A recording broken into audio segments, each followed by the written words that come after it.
Fala pessoal, hoje a gente vai tratar de um assunto muito importante na química. A gente vai falar da tabela periódica e, consequentemente, das cargas dos elementos na tabela periódica, onde eles estão, como eles estão distribuídos, a relação entre eletropositividade e eletronegatividade. Então, se você não sabe esse conteúdo, por favor, fique aí e assista o vídeo, certo? Deixe seu like para fortalecer aí o canal e bora pro vídeo!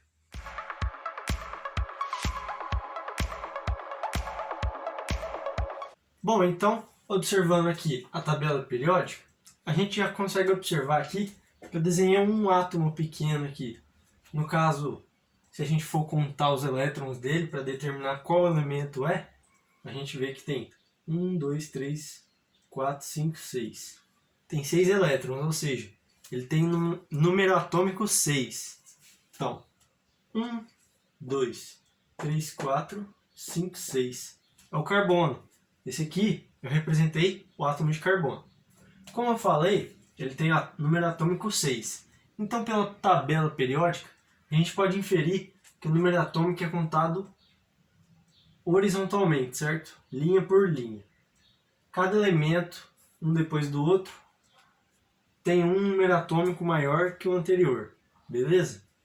Consequentemente, a massa, porque já que os elétrons estão ligados ao número de prótons e os prótons têm massa relevante, diferente dos elétrons, que é uma massa desconsiderável, já que assim ele é muito pequeno, beleza? E o nêutron também. O nêutron mais o próton é a massa atômica, que é o A. E o Z, no caso, seria o número atômico. Nem do hidrogênio. O número atômico do hidrogênio é 1, porque ele tem um próton no núcleo e um elétron na eletrosfera. E aí, ele tem massa 2. Por quê? Ele tem um próton dentro do núcleo, certo? E um nêutron também junto com o próton, fazendo com que a massa atômica dele seja 2. Beleza? Uma introdução de leve, tá ok? Bom, observando aqui na tabela periódica, a gente consegue observar essas letras aqui.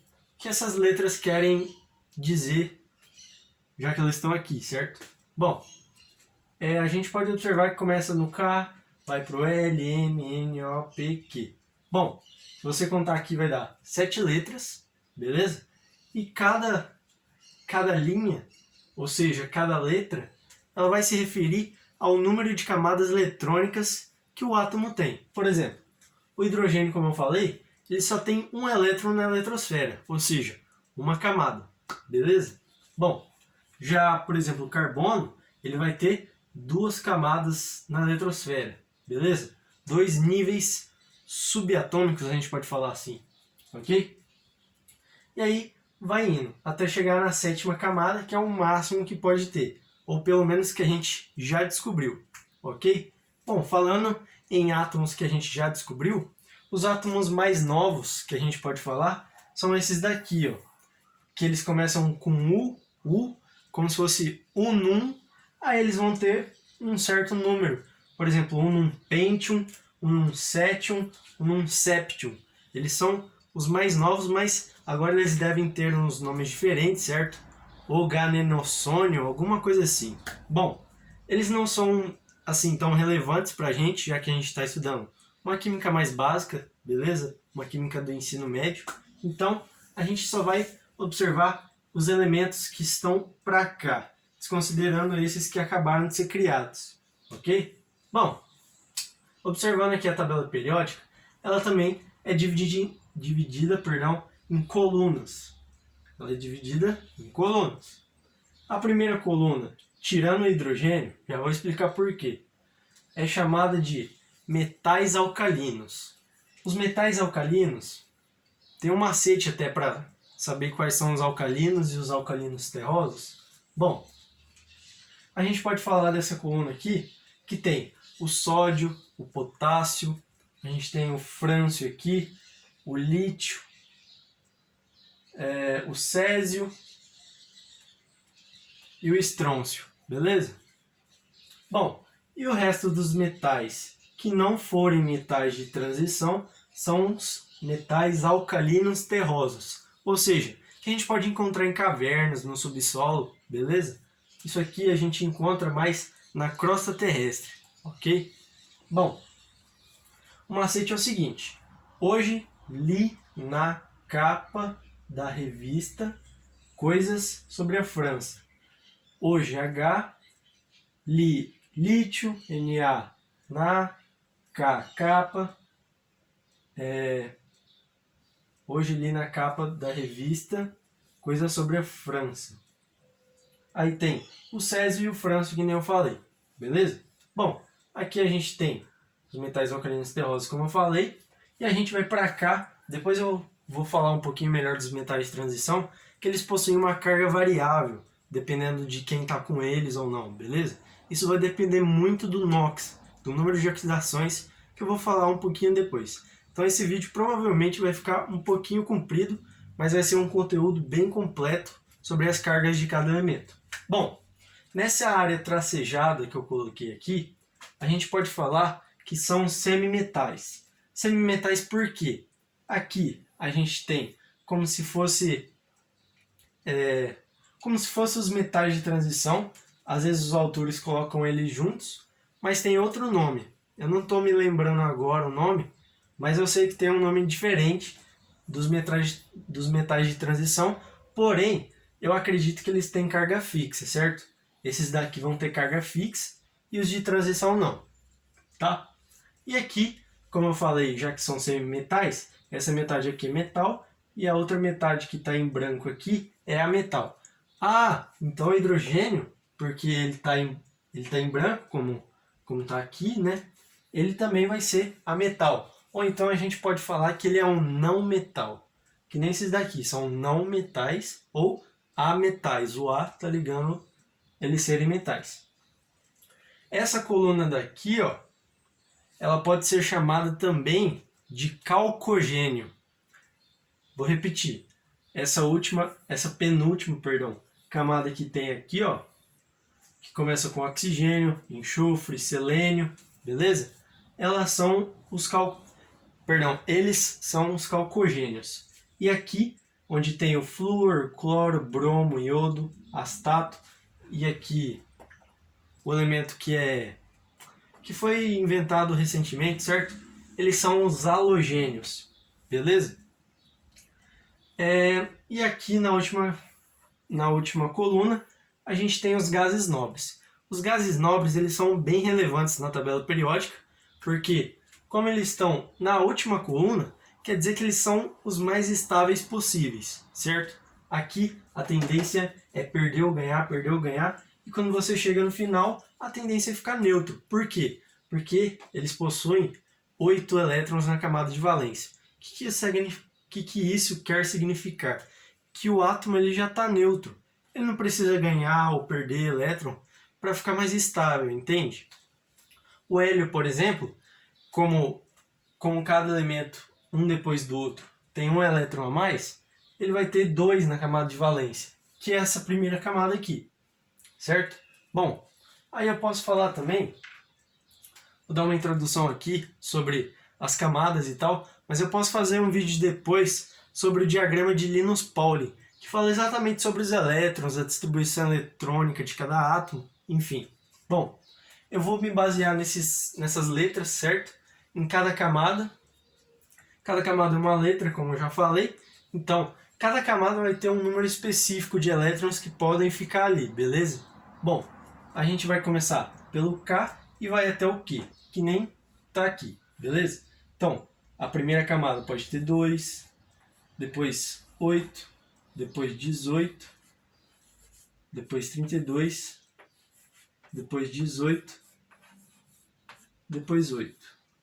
1, 2, 3, 4, 5, 6 e depois 2. Beleza? Eu acho que essa é a distribuição eletrônica. No outro vídeo que eu falar, provavelmente sobre Linus-Pauling, se vocês quiserem, só deixar nos comentários se vocês querem. Bom, essa aqui é a distribuição eletrônica. Você pode observar que a primeira camada vai até 2. Que nem eu coloquei aqui, ó. O carbono ele começa com 2 elétrons. O hélio ele só tem esses 2 elétrons. Se ele ganhar mais um, ele vai ficar meio que instável e vai querer perder esse 1 elétron a mais, beleza? Então a gente vai falar aqui que como esses gases que estão aqui, eles não querem se misturar a ninguém. Eles são os gases nobres. Eles não aceitam nenhum elétron ou perder também nenhum elétron. E esses gases nobres, eles estão mais presentes naquelas lâmpadas, sabe? Aquelas lâmpadas de fachada, aquelas bem radiantes, sabe? Vermelho, azul, verde. São os gases nobres. Aquelas lâmpadas são feitas de gases nobres, beleza? Bom, aqui a gente pode ter o hélio, o xenônio, criptônio, enfim. Aí vai você observar na tabela, observar quais elementos são da família ali, beleza? Aqui então é a família dos gases nobres. Eu esqueci também de falar um pequeno macete que tem nessa família dos calcogênios. Bom, a gente pode falar os 7 porquinhos. Por quê? O oxigênio, S enxofre, C selênio. T telúrio, porquinhos, polônio, beleza? Então eu já consigo saber a família inteira só com esse macete, os 7 porquinhos, ok? Bom, continuando, você pode observar que eu fiz um desenho aqui com um quadrado laranja e um quadrado azul. O que isso significa? Que aqui a gente pode ter meio que duas gavetas. A gente pode primeiro analisar essa gaveta aqui, ó. Se a gente for abrir essa gaveta, a gente vai ver que tem um monte de elemento dentro. Eles estão representados bem aqui embaixo, ó, na tabela periódica. Eles não estão aqui em cima junto com os metais de transição. Por quê? Essa família que tem aqui, que é meio que uma gaveta, ela é chamada de lantanídeos, beleza? Aí vai vários elementos aqui dentro da família dos lantanídeos. Aí cabe você observar na sua tabela periódica, pega na internet, imprime, ou então uma que você guardou da escola, enfim. Você observa ali os elementos. A mesma coisa aqui, ó. A gente vai ter uma outra gaveta embaixo. A gente finge que vai abrir essa gaveta. Vai ter outra fileira aqui de elementos. Esses elementos são considerados os actinídeos, beleza? Aqui, por exemplo, tem o urânio. Aí tem vários elementos, o Rutherford, o Laurêncio. E aí vão, assim, eles vão ter nomes que têm relação à origem deles. Por exemplo, uma cidade, uma pessoa. Até o aistênio tem um átomo que foi nomeado, tipo, baseado no nome de Einstein, o aistênio, ok? Então, essa é a tabela periódica. E aí você pode observar também que eu coloquei 2 nomes em azul. O que esses nomes em azul significam? Eles estão em azul porque eles são os 2 únicos elementos que na temperatura ambiente, ou seja, 25 graus Celsius, na verdade na CNTP, as condições normais de temperatura e pressão, que são 25 graus Celsius, 1 atm, volume de 22,4 litros, ok? Então, esses 2 elementos eles vão estar no estado líquido, que no caso é o mercúrio e aqui é o bromo, beleza? Bom, eu acho que é isso. E aí só faltou falar dos metais de transição, né? E aí, beleza. Bom, eu posso fazer várias observações na tabela periódica, por exemplo, eletropositividade, desculpa. Observando também o raio atômico.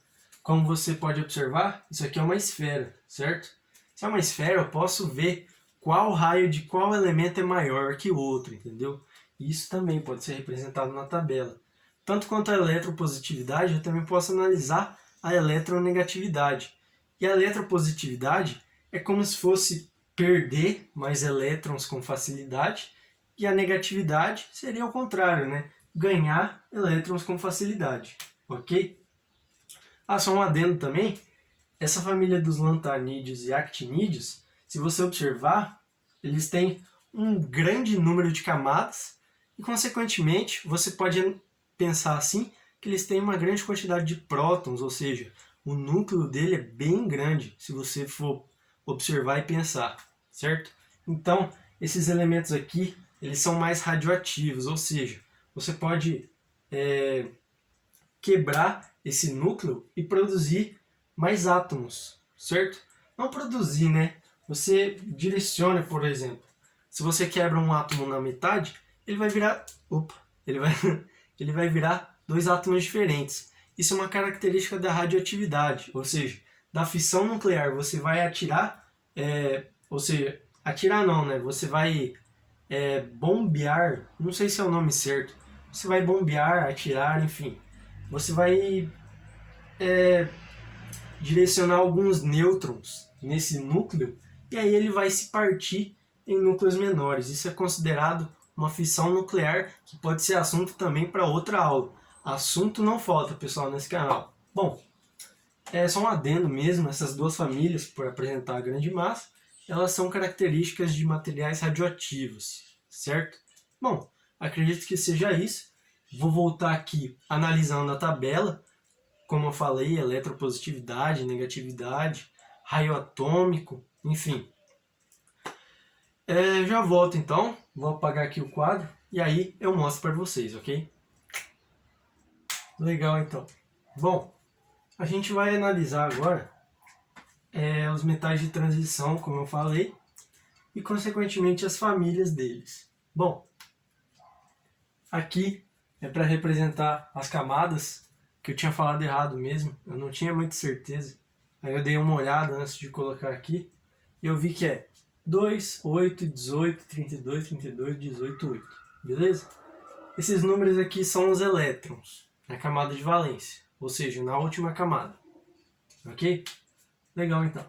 Bom, a gente viu a tabela periódica inteira, a gente viu a separação dos elementos, cada grupo, cada família, ok? E agora a gente vai analisar mais os metais. A gente vai ver a carga, o número de oxidações dos metais, que é meio variável, então vale a pena dar uma olhada antes, para depois a gente ver no geral a tabela, ok?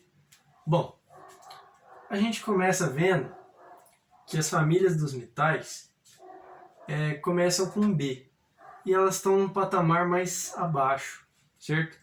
Isso quer dizer que eles não são grupos representativos. Eles são, como eu disse, metais de transição, eles podem mudar, ok?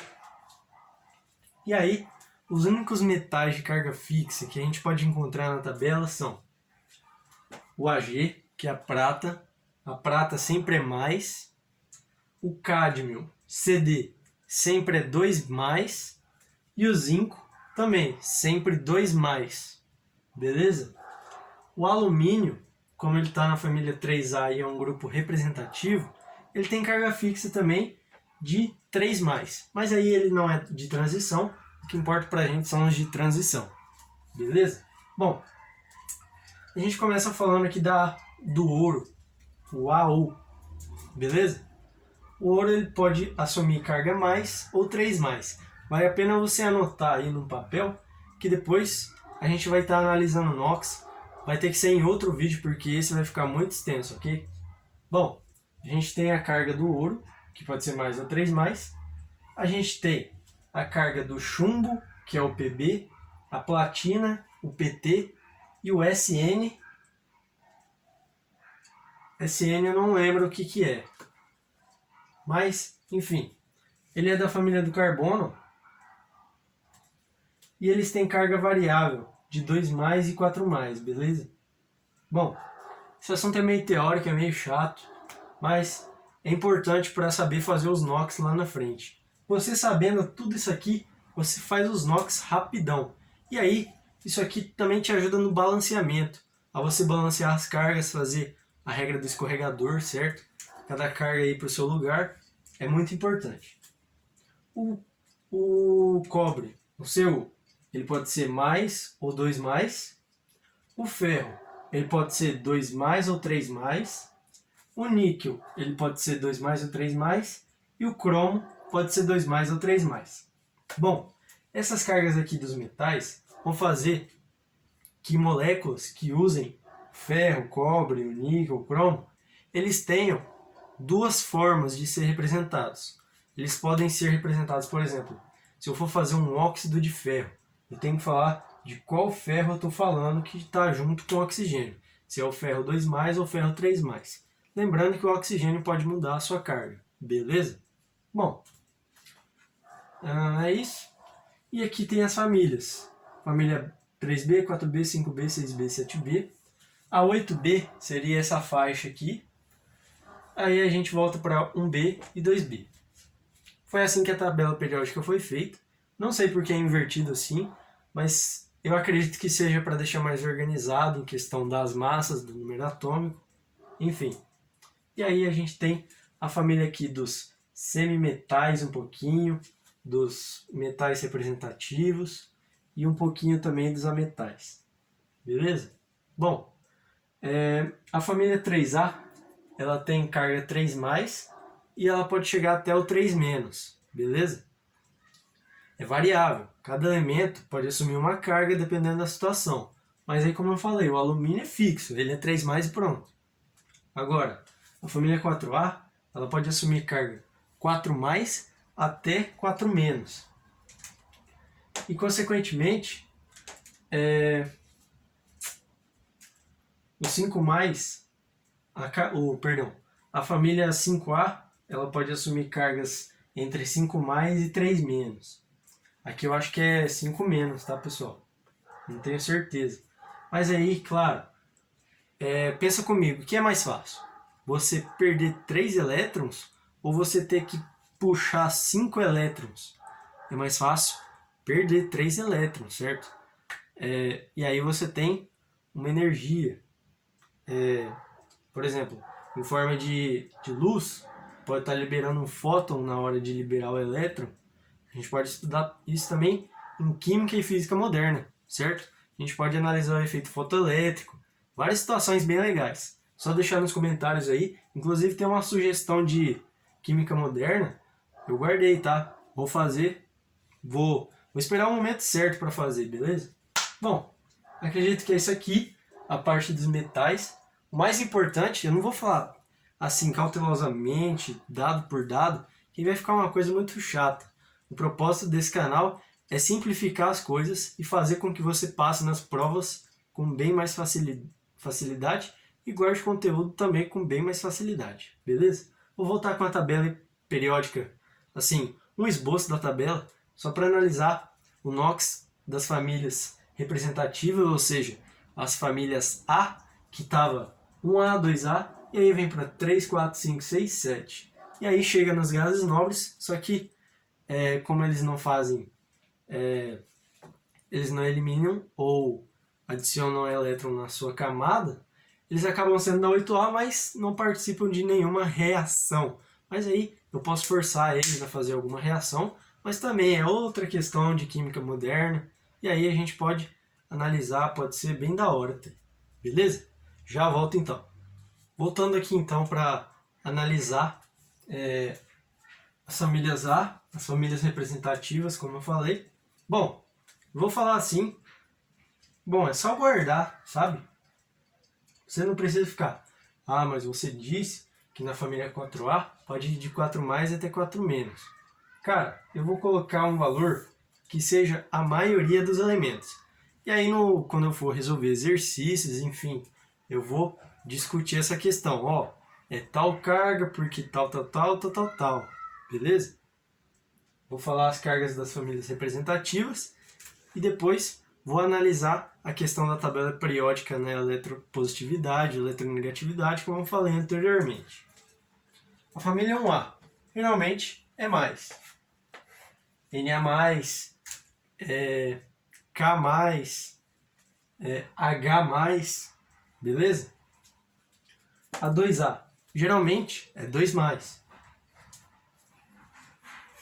Cálcio 2+, magnésio 2+, beleza? Família 3A geralmente é 3+, que nem o alumínio. O alumínio é 3+. 4A. Bom, aí você já fica na dúvida, é 4+, 4-, é o quê? Bom, depende, né? Eu vou colocar 4+, para ficar, entende? Para ficar de boa. Mas eu também posso colocar 4- aqui embaixo para equilibrar com esses daqui, ou seja, vai depender de cada átomo perder ou ganhar esses 4 elétrons, beleza? É uma questão específica de cada átomo, da natureza mesmo, beleza? Bom, aí a gente parte daqui, ó. 5A, ele precisa ganhar, então ele precisa ficar negativo, ou seja, ele precisa ficar 3 menos. Aqui seria 2 menos, oxigênio 2 menos, enxofre 2 menos, e o 7A seria menos, flúor menos, beleza? Vou colocar um aqui e um aqui também, beleza? Bom, aí você pode estar analisando, bom, 7 mais 1 é 8, precisa perder 1. 6 mais 2, 8, precisa perder, quer dizer, precisa perder 2. 5 mais 3 é 8.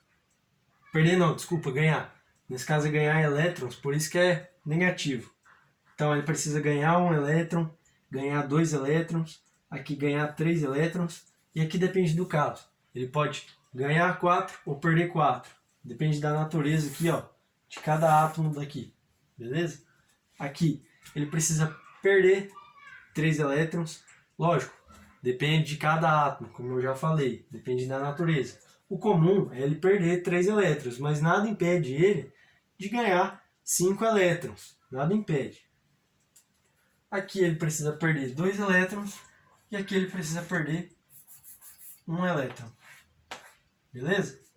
É isso. A questão do NOx, no geral, assim, para resolver exercícios, é isso. Beleza? Então eu vou voltar aqui com as análises da tabela em si, beleza? Já volto. Legal. Então a gente vai falar sobre as considerações da tabela periódica, certo? Analisando a característica de ficar positivo, negativo, o tamanho do raio, a massa atômica e, consequentemente, o número atômico, ok? Bom, já está aqui tudo desenhado para ser bem rápido. A gente tinha falado que a família 1A e 2A elas ficavam com carga mais e 2+, certo? Carga fixa. A família 3A também carga fixa de 3+. A família 4A ela pode ser entre 4+, e 4-. A 6A, 7A também. Elas têm característica lá de ficar mais ou menos, mas assim, pensa comigo. Se eles têm menor quantidade de elétrons na última camada, compensa mais eles ganhar mais elétrons ou eles perder numa menor quantidade? Seria mais eficiente eles perderem esses elétrons, certo? Então, a gente considera que essa parte da tabela é positiva e essa parte da tabela é negativa. Então, a gente já pode falar que para cá, para a esquerda, a gente tem uma eletropositividade e para a direita a gente tem uma eletronegatividade, ok? Mas aí vocês perguntam, como que você sabe que a eletropositividade também é para baixo e a negatividade é para cima? Bom, é simples. Pensa comigo, você tem um átomo, beleza? Esse átomo, ele está neutro, ok? Só que, por exemplo, ele pertence à camada 7A. A família 7A, família dos halogênios. Por exemplo, o flúor. O flúor, ele está estável ali, neutro, certo? Prótons é igual elétrons, ok? Mas aí para ele obedecendo a regra do octeto, ele precisa de 8 elétrons na última camada, já que ele é da segunda linha. Então só falta um elétron para ele ficar estável, ok? E aí que vem a moral da história. O flúor, na sua forma de íon, ele é flúor menos. Por quê? Pensa comigo. Adianta ele conseguir 7 elétrons para ele ficar estável. Quer dizer, 7 elétrons não. Adianta ele perder 7 elétrons que ele tem, ou adianta mais ele conseguir só um elétron e aí fechou. Conseguir esse elétron, beleza? E se você analisar todas as famílias... Oh, meu Deus! Se você analisar toda a família 7A, a família 6A, 5A, elas vão partir desse princípio de ganhar elétrons para se manter estável. Ou seja, elas têm um caráter eletronegativo, ou seja, mais para cima vai ser eletronegativo, por quê? Aqui embaixo, você concorda comigo que a massa do elemento vai ser maior? A massa do átomo vai ser maior, lógico. Então, a gente vai ter uma quantidade maior de prótons e uma quantidade maior de elétrons. Bom, se eu tenho uma quantidade grande de elétrons e eu quero colocar um elétron ali, vai ser muito difícil. Por quê? Aquela teoria da repulsividade que eu expliquei lá na eletrodinâmica. Se você não assistiu ainda, por favor, assista. Eu vou deixar um card aqui. Só clicar, você assiste tudo, beleza? Vai ter uma ideia dessas contrariedades de cargas, ou então quando as cargas são iguais e elas se repelem, ok? Beleza? Bom, então se eu tiver um átomo menor, ele vai ser mais fácil de colocar um elétron ali. Ah, de boa, né? Pimba. Tem poucos elétrons, mas um não vai fazer diferença. Agora, se tem uma grande quantidade de elétrons, por exemplo, 200 elétrons, 100 elétrons, dependendo do tamanho do átomo, né? Vai ser bem difícil, certo? Então a eletronegatividade vai ser para cima. E aí você deve estar pensando, negativo é o oposto de positivo. E tá certo.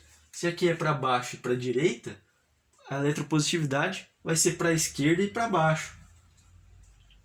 Quer dizer, para cima e para a direita, a eletropositividade vai ser para a esquerda e para baixo. Ou seja, essa parte aqui é muito mais eletropositiva que aqui em cima. E aí depende também daquela questão do tamanho do átomo. Pensa comigo. Se você tem um átomo pequeno, ele vai perder esse elétron? Não vai perder. Por quê? Você tem um espaço menor entre o próton e o elétron. E você sabe que cargas iguais, elas tendem a ficar juntas. Ou seja, é muito, muito difícil separar o próton e o elétron. Beleza? Por isso que o hidrogênio, quando ele faz ligações de hidrogênio, ele tem uma ligação bem forte nessa ligação de hidrogênio. Por quê? Ele tem um átomo que é muito eletropositivo, que pode ser tanto o flúor, quanto o oxigênio, quanto o nitrogênio, mais o hidrogênio, beleza? Fazendo então as ligações de hidrogênio, que são as mais fortes, ok? E no caso dessas ligações de hidrogênio, a gente pode ver em meio às ligações de polo induzido e de polo permanente. E aí você consegue observar esses tipos de ligações no termo intermoleculares, entre moléculas. Você não consegue ver intramolecular, dentro da molécula. Somente entre moléculas, inter, ok? Então, a gente consegue analisar a eletropositividade e a eletronegatividade. O amarelo é o raio atômico e o laranja seria mais a massa e o número atômico do elemento, ok? Bom, começando então pelo número atômico e massa. Você sabe que quanto mais para a direita, mais pesado é o átomo. E quanto mais para baixo, também mais pesado o átomo. Então, vai ser para baixo e para a direita. Só isso. Beleza? E o raio atômico? Bom, como eu falei, o raio atômico ele vai ser igual à eletropositividade. Por quê? Pensa comigo. Pensando na eletropositividade. Por elemento ele perder esse elétron e ficar positivo, ele precisa ter uma distância considerável, certo? Entre o próton e o elétron, porque senão eles mantêm aquela relação de atratividade. E aí não vai ser muito fácil separar os dois. Portanto, ou eu tenho muitas camadas, certo? Para distanciar o próton do elétron, ou então eu tenho o átomo com um certo número de camadas, mas o raio dessas camadas é maior, fazendo a distância entre o próton e o elétron ser maior. Então a eletropositividade e o raio atômico, eles são diretamente proporcionais. Posso estar falando assim, beleza? E aí você entende que essa parte é positiva, essa parte é negativa, para baixo é positivo, para cima é negativo, ok? E aí a gente pode estar estudando NOx com isso aqui. Isso aqui é muito importante para estudar o número de oxidações, certo? Próxima aula, que é o complemento dessa aula aqui, vou estar trazendo NOx, beleza? Espero que vocês tenham gostado dessa aula. Essa aula foi bem chatinha para fazer, ela demorou bastante, Espero que vocês colaborem comigo, deixando o seu like. E aí, se você quiser mais vídeos como esse, você pode estar se inscrevendo no canal e ativando o sininho, porque você sabe quando sai vídeo novo. Inclusive, eu faço vídeo toda semana, ok? Beleza? Até mais, falou e até a próxima!